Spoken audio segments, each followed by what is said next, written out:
नमस्कार दोस्तों, अनुपमा यादव को पुदीना 2 से निकाला, इससे अनुपमा यादव को कोई प्रॉब्लम नहीं। लेकिन हमारे यूट्यूब के कुछ लपटझंडू हैं, जिनको बहुत ज़्यादा प्रॉब्लम है कि अनुपमा यादव को आखिरकार पुदीना 2.0 से क्यों निकाला।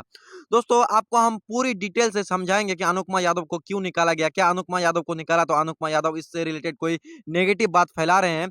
तो क्या है जानकारी, पूरी जानकारी देंगे इस वीडियो में। लेकिन उससे पहले अगर आप चैनल पे नए हैं तो वीडियो को दिल से लाइक करके चैनल को सब्सक्राइब कर लीजिए। देखो दोस्त, अनुपमा यादव को पुदीना 2.0 से निकाला गया है। इसको लेकर अनुपमा यादव ने कुछ भी बयान नहीं दिया है। सिर्फ इतना बताया है कि हमें उस गाने से निकाला है, हमें कोई प्रॉब्लम नहीं है और पवन सिंह के साथ आगे भी हमारा गाना आएगा। तो इस पे कंट्रोवर्सी की कोई बात ही नहीं होती है।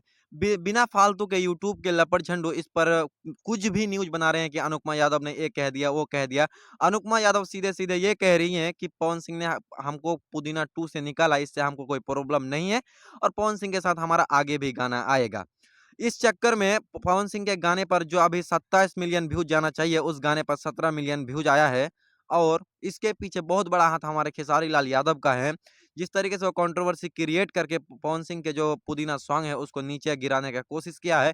इस पे हम दूसरा वीडियो बनाएँगे, क्योंकि अगर हम इसी वीडियो में सब बताएँगे, तो आप हमारी वीडियो को देखिएगा ही नहीं और छोड़ के भाग जाइएगा।